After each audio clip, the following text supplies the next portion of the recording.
Ah, come on. Otherwise, go that side. At least you can see it. You stay near the girls there. Come here. You stay there. Il verso. For me. That's right, we'll leave you there. Good afternoon, everybody. Welcome to Cotswold Wildlife Park and the feeding of our Humboldt penguins. My name's Chris, I'm one of the penguin keepers here in the park.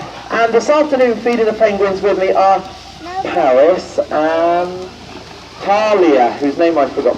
And this afternoon, we're going to talk to you about the penguins that we currently house here in this exhibit. Well, this exhibit is currently home to 26 Humboldt penguins, which this species of penguin are, and these little guys are found in South America in the wild, particularly the area around Chile and Peru. So they are South American floating penguins, so it's not all penguins are found in really cold places. As these guys are found in South America, you also find penguins in Australia, New Zealand, South Africa, the Galapagos Islands and the Falkland Islands as well.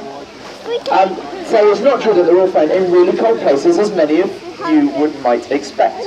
And of the 18 species of penguin in the world, the tallest species of the 18 are emperor penguins, as I'm sure many of you know. They measure about 120 centimetres and weigh between 20 and 30 kilos in weight. And the smallest species of penguin are fairy or little blue penguins, who are found in Australia and New Zealand, and they only measure at 30 centimetres and weigh around a kilo. So there's a vast difference between all the different species of penguin in the world. And our naughty Humboldt penguins here normally measure about 70 centimetres and weigh between 5 and 7 kilos. So they're one of the smallest species, but by no means the smallest. Now they are one of the world's rarest species of penguins, very sadly, and there's only between 3,000 and 10,000 Humboldt penguins left in the wild, due to many factors, but the overfishing of their main food supply being their main problem. Other problems facing the numbers of oil pollution, guano collection, and egg predation as well. So lots of problems facing these guys, which is why we only keep Humboldt penguins here, and no other species of penguin in with them.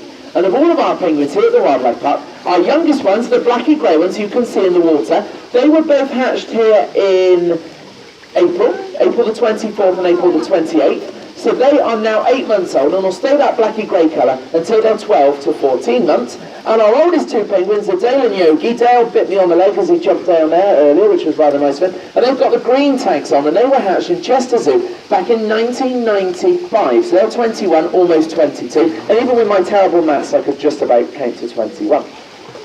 Not 22. When it gets that high, I have no idea what's going on.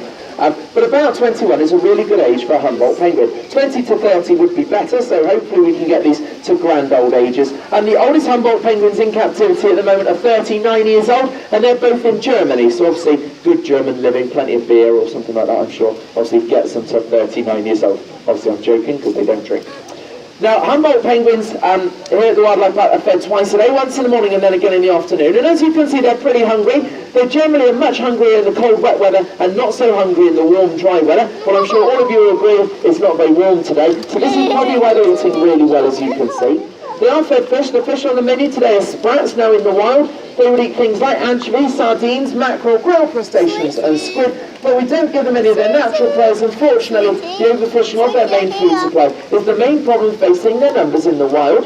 So our penguins here do their little bit for conservation by eating a different diet, as you can see. You'll also notice they are fed dead fish, and that's because in this country we're not allowed to give them live fish in accordance to the zoo licensing acts which the park operates under. And in order for us to let all you lovely people in, we're not actually allowed to give them live fish. But this doesn't affect how well they feed, as all the penguins here captive bred and have never ever had any live fish. Also, I'm probably the world's worst fish keeper and would really struggle to keep these fish alive every day. So it's much easier for me to feed them dead fish, which we thaw out and then give to our penguins.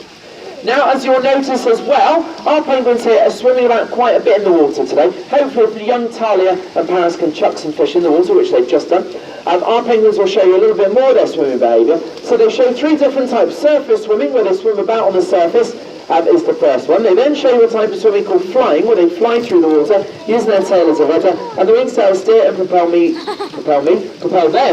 through the water, enabling them to reach speeds of approximately 15 miles an hour or 25 kilometres an hour. They can hold their breath for up to 5 minutes underwater, and they can dive down to about 492 feet, which is roughly 150 metres, which allows them to catch their prey, who would look at the bottom of the ocean. So this species of penguin, like all the world's species of penguin, are really well designed for sea living, but not so well designed for land living, as you can see. And the last type of swim behaviour, if we can get them to do it today, is porpoising, where they swim just under the surface of the water and then start to leap or porpoise out of it. And they normally porpoise more in the wild than in captivity, as they do this to help evade capture from their predators. And would anybody like to have a guess who would eat our penguins in the wild for me and save my poor throat this afternoon? Anybody want to have a guess at who eats them in the wild? Not me, I don't eat them in the wild. Not today anyway. Yes, Flower. Not polar bears. Polar bears found north of the equator, or penguins south of the equator. So the big line that goes around the centre of the earth. And also polar bears can't get the wrappers off penguins to eat them, so there you go. So that was a typical Christmas cracker joke, and the only one I do, fortunately for you guys. Hello! Orcas, killer whales here. Certainly, they would certainly eat them. Yes, Flower. Dolphins, not dolphins.